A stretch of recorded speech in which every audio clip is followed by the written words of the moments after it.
సాధ్యాసాధ్యాలు రాష్ట్ర భవిష్యత్తు బిడ్డల భవిష్యత్తు ఆలోచించకుండా కేవలం ఓట్ల వేటలో జనాకర్షక పథకాలని చేపట్టి విద్యుత్తు వృధాని అరికట్టకుండా విద్యుత్తు వినియోగాన్ని పొదుపు చేయకుండా వచ్చే ఫలితం కంటే దుబారా ఎక్కువయ్యే పరిస్థితి కల్పించి రాష్ట్రాన్ని అగాధంలోకి నెట్టుతున్నారు. ఈవేళ వీరు చేపడుతున్నటువంటి లిఫ్ట్ ఇరిగేషన్ స్కీములు ఇవాళ మంత్రి గారు చెప్పారు 8682 మెగావాట్ల విద్యుత్తు వాటికే అవసరం అని చెప్పని. మన ముఖ్యమంత్రి గారు చెప్పారు 130 మిలియన్ యూనిట్లు రోజుకి వాటి అవసరం అని చెప్పని. అది గనక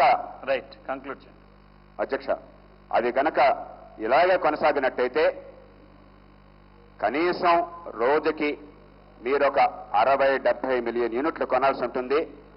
అంటే కనీసం రోజుకి మీరు 30-40-50-60 కోట్ల రూపాయలు కేవలం కొనుగోలు ఖర్చు పెట్టాల్సి ఉంటుంది.